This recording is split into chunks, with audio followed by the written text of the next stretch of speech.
Mom loves you, she's just scared, her daughter said. The billionaire CEO's assistant was leaving. Hello, everyone. Before we begin today's deeply emotional story about two women whose unexpected connection slowly transforms their lives, I have one small favor to ask. Please hit the subscribe button and turn on the notification bell so you never miss a new story from our channel. It takes only a moment, it is completely free, and it helps us continue bringing you heartfelt, dramatic, and unforgettable stories about courage, healing, second chances, and love between women. Your support truly means the world to us.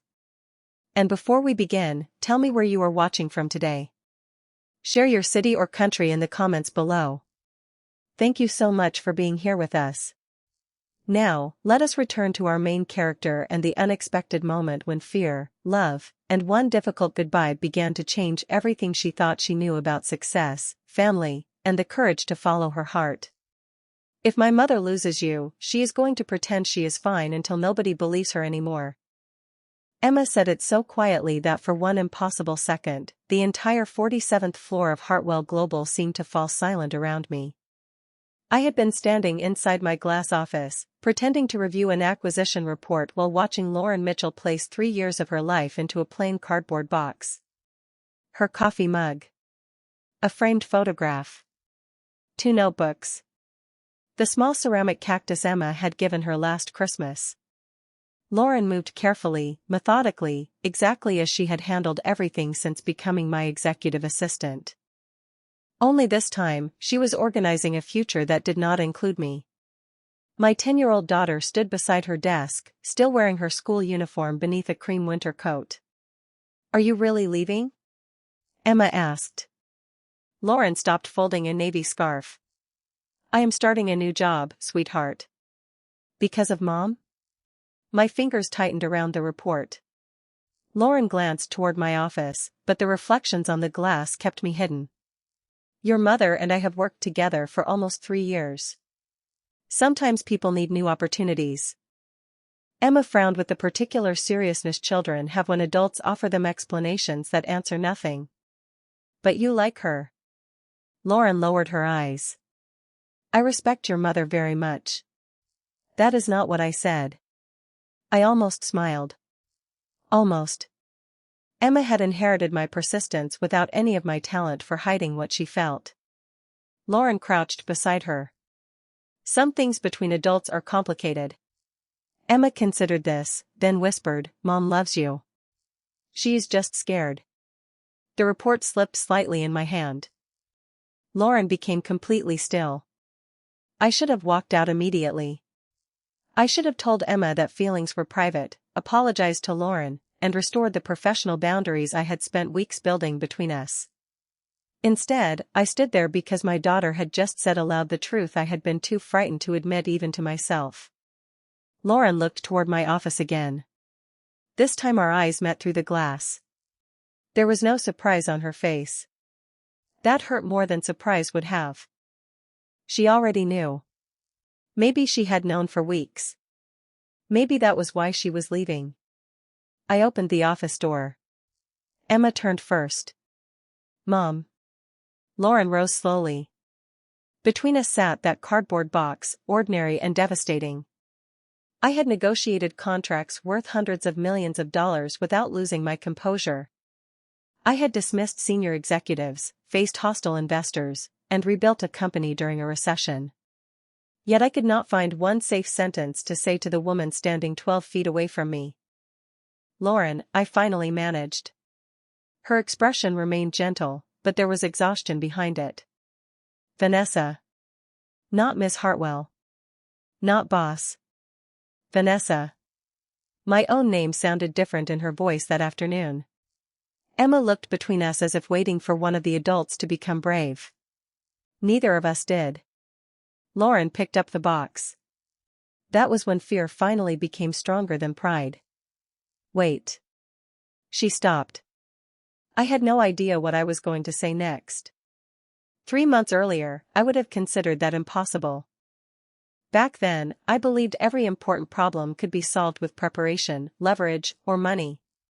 I believed Lauren was simply the extraordinarily capable woman who managed my calendar, protected my time, and somehow remembered everything I forgot. I had not yet understood that she was quietly holding together parts of my life I had stopped noticing. And I certainly had not understood that one day I would watch her pack a cardboard box and realize the most important person leaving my company was the one person I had never learned how to ask to stay. 3 months earlier, Lauren Mitchell was the first person to speak to me every morning and usually the last person to remind me that the rest of the world existed. At 7:15, she sent my schedule. By 7:30, she had already resolved whatever problem someone else considered urgent. By 8, she was outside my office with coffee, briefing notes, and the expression she wore whenever she knew I had forgotten something important. That Monday, the expression appeared before I had even removed my coat. "Good morning," I said. "That depends." I stopped. "On what?" Lauren handed me my coffee. "Whether you remember what happens at 2:30 this afternoon." I mentally searched a calendar crowded with investor calls and acquisition meetings. "The Baxter presentation? That is at 4. Legal review? Tomorrow." I looked at her. "Just tell me." Her disappointment was subtle, but after nearly 3 years, I knew every version of it. "Emma's school recognition ceremony." My stomach tightened. "Today?" "Today. Why is it not on my calendar?" Lauren turned her tablet toward me. There it was, highlighted in blue. "It has been there for 6 weeks." I closed my eyes briefly. "Move the acquisition call." "I already tried. Their chief executive officer is flying to London tonight." "Then send flowers to the school." Lauren stared at me. "Flowers? And something for Emma. Whatever she wants." "Vanessa." Her voice changed. Lauren almost never used my first name during office hours. "She does not want something." I felt irritation rise, mostly because I knew what was coming. "I have responsibilities." "So does she." "You are crossing a line." "Probably." Lauren held my gaze. "But somebody should." The office around us continued moving, phones ringing, elevators opening, employees hurrying toward meetings, while the one person paid to make my life easier stood there making it profoundly uncomfortable. "You cannot delegate being her mother," she said. I did not answer. At 2:15, I was still in the conference room. At 2:20, I told myself I could leave after one more question. At 2:38, I looked at the clock and knew I had failed again. Lauren had already gone to the school because Emma needed someone there. When I reached home that evening, the penthouse was quiet. I found Emma asleep on the living room couch with a certificate resting on the coffee table and a small silver charm bracelet around her wrist. Beside it was a card in Lauren's handwriting congratulating her for winning the school's Young Leadership Award. I sat beside my daughter and studied her sleeping face. I had paid for the best school in Manhattan, piano lessons, summer programs, and every opportunity one had once dreamed of giving her. Yet when she had looked into the audience that afternoon, the person smiling back had been my assistant. Emma stirred and opened her eyes. "Mom?" "Hey, sweetheart. Did Lauren tell you?" "She did." I touched the certificate. "I am proud of you." Emma smiled sleepily. Lauren clapped really loud. The words landed softly and somehow hurt more than an accusation. The next morning, Lauren entered my office expecting another packed schedule. Instead, I asked, did she seem disappointed that I was not there?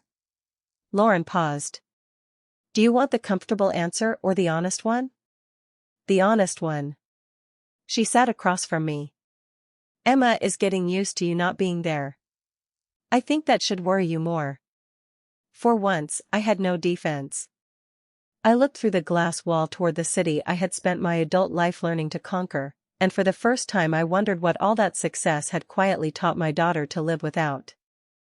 For the next 2 weeks, I made a sincere effort to become the kind of mother who did not need her assistant to remind her that childhood was happening in real time. I blocked 2 evenings on my calendar for Emma, attended her Saturday piano recital, and even survived 90 uninterrupted minutes at a school fundraiser without checking my phone. Lauren noticed, of course.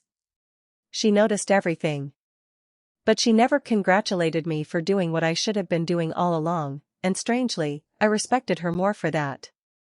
Then, on a Thursday afternoon, a winter storm grounded my flight to Chicago. I was irritated until Lauren appeared in my office doorway holding her tablet. "Your 6 o'clock flight is cancelled. Find another. Every airline is canceling. Private aviation? The weather does not care how rich you are." I looked up. Was that necessary? Very. 3 hours later, Lauren arrived at my penthouse carrying documents I needed for the next morning. She intended to stay 10 minutes. Emma had other plans. "Lauren," she shouted from the hallway, running toward us in pink socks. "You are here." Lauren smiled. "Only briefly." "Stay for pizza." "Emma," I said, "Lauren probably has plans." Lauren hesitated. "Actually, I do not." Emma looked at me with such obvious expectation that refusing would have required more energy than surrendering. Pizza, then. I had shared hundreds of meals with Lauren in conference rooms, airport lounges, and the back seats of town cars. Somehow, sitting around my kitchen island with 3 pizza boxes felt completely different. Emma argued that pineapple belonged on pizza. Lauren defended her. I informed them both that they were wrong. "You run a corporation," Lauren said. "You do not control pizza." "I control the person who ordered it." "That would be me." Emma laughed so hard she nearly spilled her lemonade. I looked at Lauren and realized I had rarely seen her laugh outside the office. Without the tablet in her hand and the constant pressure of my schedule between us, she seemed lighter. Warmer. More herself. That realization led to another, less comfortable one. I knew Lauren's preferred airline seat, coffee order, emergency contacts, and vacation dates because they were useful information. I did not know what music she loved. I did not know what she did on Sundays. I did not even know what she wanted her life to look like 5 years from now. Emma apparently shared my curiosity. "Lauren, what do you do when you are not taking care of Mom?" Lauren nearly choked on her water. "I do not take care of your mother." Emma gave her a skeptical look. "You tell her where to go, what to eat, when to call people, and when she forgot my school thing." I covered my face with one hand. Lauren was trying not to laugh. "Your daughter makes a compelling argument. She is enjoying this far too much." Emma leaned toward Lauren. "So what do you do?" Lauren glanced at me before answering. "I take evening classes twice a week." I lowered my hand. "Classes?" "Leadership and nonprofit management." "Since when?" "Last fall." I stared at her. 4 months, Lauren had been leaving my office twice a week at exactly 6, and I had never once asked why. "What do you want to do with that?" I asked. She paused, as though surprised I genuinely wanted to know. "Someday, I would like to lead an organization that mentors young women who do not have professional networks or people opening doors for them." Emma smiled. "That sounds cool." "It does," I said quietly. Lauren looked at me, and something passed between us that I could not name. That evening was the first time I understood how thoroughly I had mistaken knowing what Lauren did for knowing who Lauren was. I had built my entire career by recognizing potential in people. Somehow, the woman sitting 3 feet from me had been growing toward a future of her own, and I had been too busy depending on her to notice. After that snowy Thursday, I began noticing Lauren in ways that had nothing to do with efficiency. I noticed the paperback about nonprofit leadership tucked beside her tablet. I noticed that she left the office at exactly 6 on Tuesdays and Thursdays, no matter how crowded my calendar became. Most of all, I noticed how easily Emma spoke to her. One Tuesday evening, I was preparing to leave when I found Lauren putting on her coat. "Class?" I asked. She looked surprised. "You remembered." "I remember important things." The moment the words left my mouth, something in her expression softened. It is my organizational strategy class tonight. Do you like it? Very much. We walked toward the elevators together. Why nonprofit work? I asked. Lauren pressed the button. My mother raised 3 daughters by herself in Ohio. She was smart, hardworking, and constantly one unexpected bill away from trouble. There were opportunities she never knew existed because nobody in her world knew how to reach them. The elevator doors opened, but neither of us stepped inside immediately. I had a teacher who helped me apply for scholarships, Lauren continued. Then a mentor helped me get my first corporate job.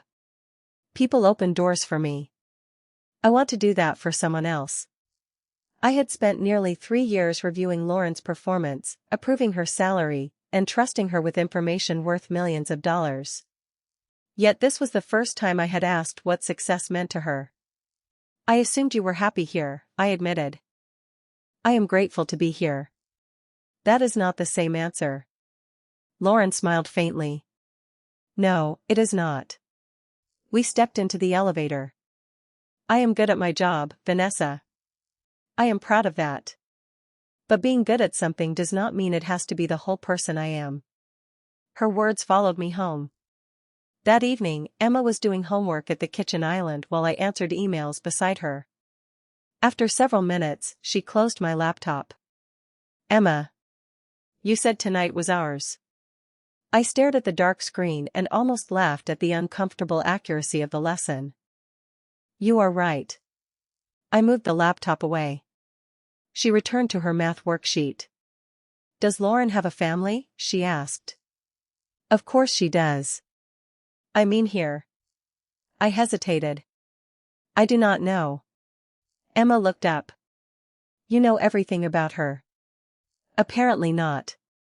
She knows everything about you. That observation stayed with me long after Emma went to bed. The following week, I asked Lauren to join me for coffee before work. Not because I needed briefing notes. Not because there was a crisis. I simply wanted 20 minutes in which neither of us needed anything from the other. We sat near the windows of a quiet cafe 3 blocks from the office while Manhattan hurried past outside. Lauren told me about growing up outside Columbus, about her sisters, about volunteering with a mentorship program on weekends. I told her almost nothing about myself because, to my embarrassment, I realized I had forgotten how to talk about myself without discussing Hartwell Global. What do you want? Lauren finally asked. Professionally? No, I stared into my coffee. Nobody asked me questions like that. I do not know. Lauren did not rescue me from the silence. She simply waited. And that was when I recognized the uncomfortable similarity between us. Lauren was trying to build an identity larger than the job she did for me, while I had spent years shrinking mine until Vanessa Hartwell and Hartwell Global had become almost impossible to separate. When we returned to the office, Lauren stepped out of the elevator first. I watched her walk toward her desk and felt the first unmistakable shift inside me. I no longer wanted to know Lauren better because she made my life easier. I wanted to know her because the person she was becoming made me wonder who I might still become too. The night I almost told Lauren the truth, nothing dramatic happened. There was no grand event, no perfect music, no carefully planned moment. There was only a difficult Thursday, a stack of financial reports, and 2 cups of coffee growing cold in my kitchen after midnight. A regulatory issue had forced us to move an important presentation to the next morning, so Lauren came back to the penthouse after dinner to help me prepare. Emma stayed awake long enough to quiz Lauren about her leadership class before finally disappearing into her bedroom. By 11:30, the apartment had become unusually quiet. Lauren sat across from me at the kitchen island, reading the final page of a report while I stared at the same paragraph for the 3rd time. You are not reading that, she said. I am thinking. You have been thinking about page 17 for 6 minutes. I closed the folder. You are irritatingly observant. Occupational hazard. Lauren removed her glasses and rubbed her eyes. We should stop. Normally, I would have argued. Instead, I closed my laptop. The click sounded strangely final in the quiet room. I poured fresh coffee for both of us, and for several minutes we simply sat there while Manhattan glowed beyond the windows. "Can I ask you something?" I said. Lauren smiled. "You own the apartment." "That is not permission." Her expression softened. "Then yes." I remembered what she had told me about her mother, her sisters, and the mentors who had changed her life. "Do you ever get tired of taking care of everyone?" Lauren looked down at her coffee. "Sometimes." "You make it look easy." "That does not mean it is." She traced one finger around the edge of her mug.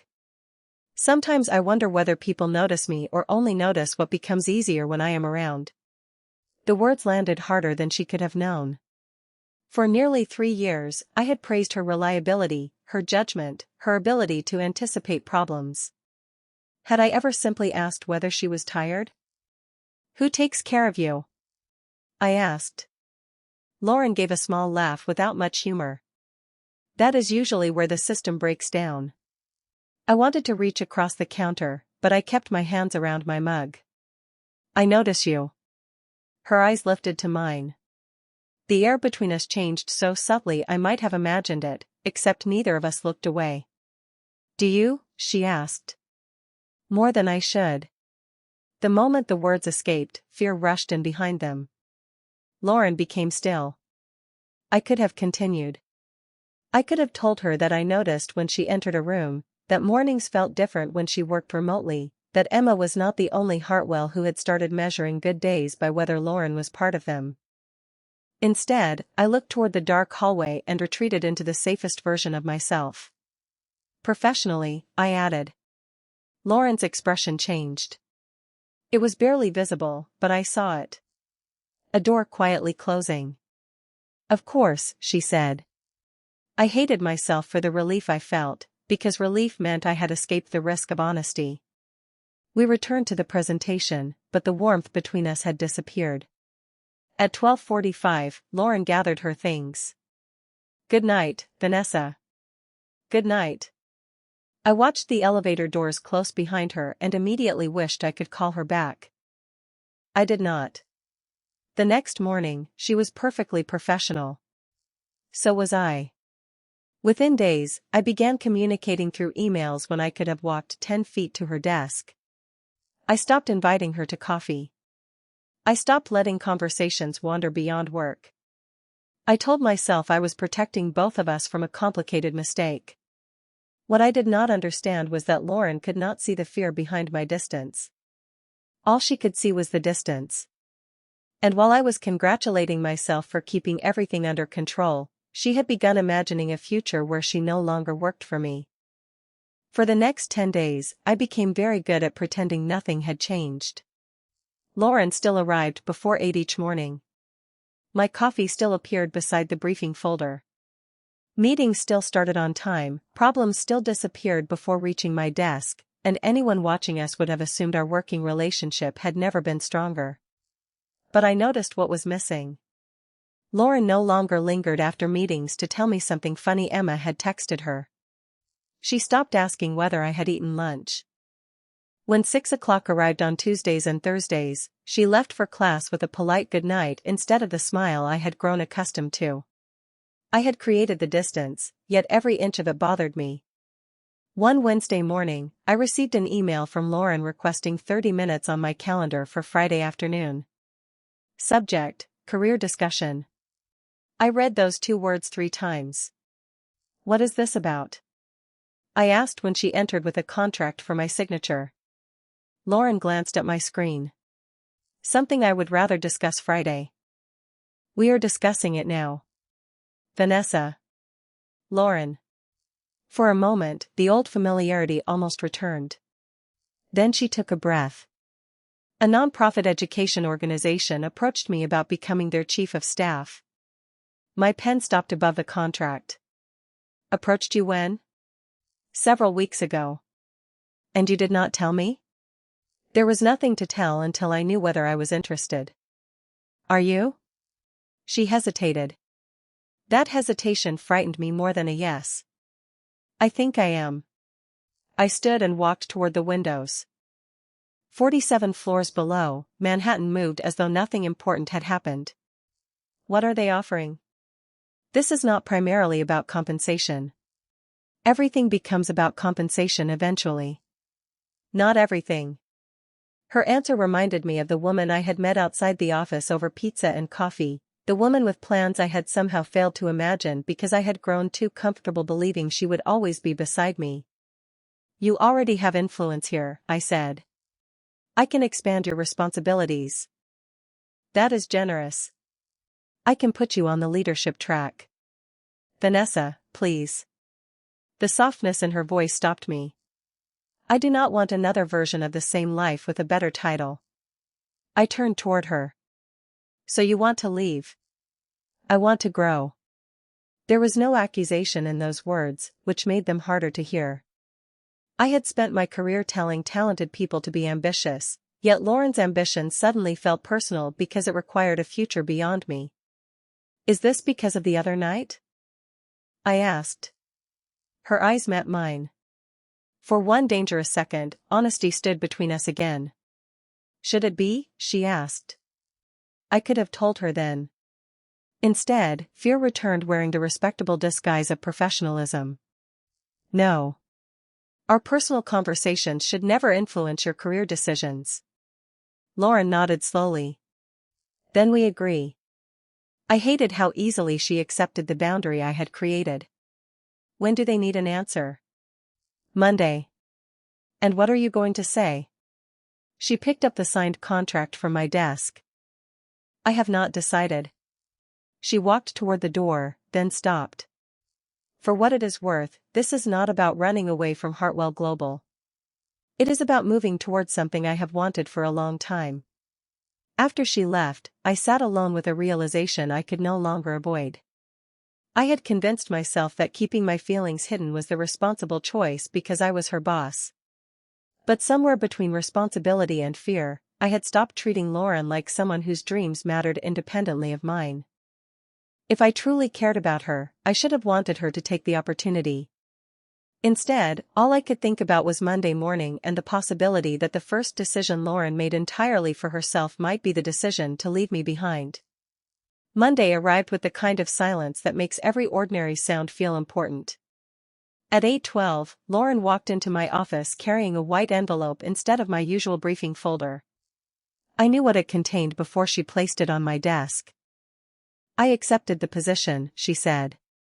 My first instinct was not graceful. It was not generous. It was the instinct that had built Hartwell Global: identify the loss, calculate the cost, eliminate the problem. What salary did they offer? Lauren's expression tightened. Vanessa. Whatever it is, I will double it. No, the word came calmly. I was not accustomed to hearing it. Then we change your title. Vice President of Executive Operations. You can build your own team. I appreciate that, but no. I stood. Equity, then. A larger leadership role. Tell me what you need. Lauren looked at me for several seconds, and disappointment slowly replaced surprise. Do you hear yourself? I am trying to keep one of the most valuable people in this company. That is exactly the problem. I stopped. She placed the envelope between us. You keep giving me reasons to work for you. More money. More authority. A better title. But you have never given me a reason to stay. The word stripped every negotiation tactic from me. I thought you wanted to build something meaningful, I said. I do. You could do that here. But it would still be something you gave me. Her voice softened. I need to know what I can build when I am not standing inside your shadow. I looked at the resignation letter but could not bring myself to touch it. Is that really all this is? Lauren held my gaze. We both knew what I was asking. No, she said. My heartbeat seemed suddenly louder. Then tell me. You pulled me closer, Vanessa. You asked about my family. You remembered my classes. You invited me into your home. You made me believe that maybe I mattered to you as more than the person who organized your life. She paused. Then the moment things became real, you pushed me away. I had no defense because she was describing exactly what I had done. I was trying to be responsible. Then you should have been honest. I am your employer. Yes. Which is why I never asked you for anything. Her eyes were bright, but her voice remained steady. I respected the boundary. What hurt was watching you pretend there had never been anything on the other side of it. I wanted to tell her there had been too much on the other side. That was why I had been afraid. Instead, I asked the safest question available. When is your last day? Something in Lauren's face closed. 2 weeks from Friday. I nodded as though she had given me a meeting time. Human resources will coordinate the transition. Of course. She turned toward the door. Lauren. She stopped without looking back. I had one chance to say something true. You deserve the position. Her shoulders lowered slightly. Thank you. Then she left. That evening, Emma was at the kitchen island doing homework when she asked why Lauren had not answered her message about Saturday. I sat across from her. Lauren is changing jobs. Emma's pencil stopped. She is leaving you?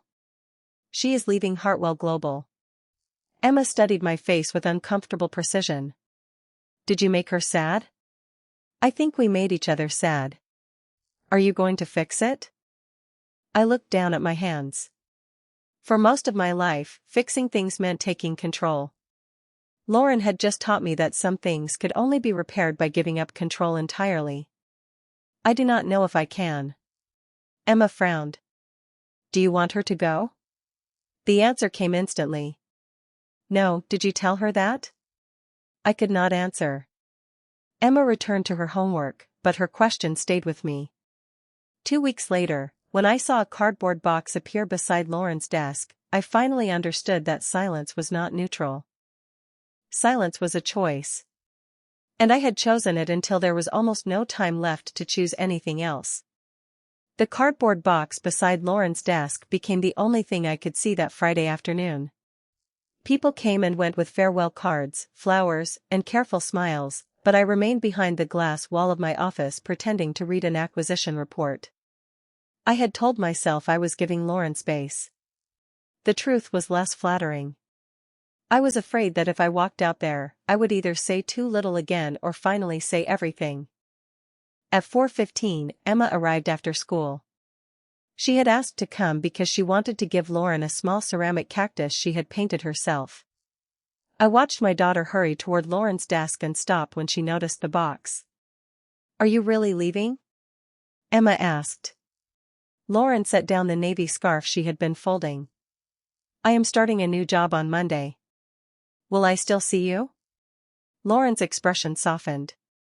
I hope so, if your mother is comfortable with that. Emma looked toward my office. I lowered my eyes to the report, ashamed that a 10-year-old child was braver than I was. Is it because of Mom? She asked. Emma, some things are complicated. Mom makes everything complicated. Despite myself, I almost smiled. Lauren crouched so they were eye level. Your mother is a good person. She also has a very important job, and sometimes adults need to make choices about what comes next. Emma studied her. But you love her. Lauren went still. So did I care about your mother very much, she said carefully. Emma shook her head. Mom loves you. She is just scared. The room seemed to lose every sound except my own breathing. Lauren slowly looked toward the glass wall, and our eyes met. There was nowhere left for me to hide. I opened the office door and walked toward them. Emma is right. Lauren stood. Vanessa. I should have said that weeks ago. My daughter looked between us, suddenly realizing she had pushed open a door neither adult had been willing to touch. I turned to her. Sweetheart, would you give us a few minutes? Emma nodded and carried her backpack toward the lounge. Lauren folded her arms. You do not have to say this because I am leaving. I am saying it because you are leaving, and I finally understand that stopping you would be the wrong way to prove it. Her expression changed. I continued before fear could interrupt me again. Take the new job. Lauren blinked. What? Take it. Build something that belongs to you. Become the leader you have been preparing to become. My voice trembled slightly. I was so focused on losing you that I almost asked you to become smaller so I could feel safer. Lauren's eyes brightened. Vanessa. I care about you as more than my assistant. I have for longer than I was willing to admit. But I am still your boss today, and I will not use that position to ask you for an answer. The silence between us felt different now. Not empty. Honest. So what are you asking? She said softly. Nothing today. I looked at the box. Leave Hartwell Global. Start your new life.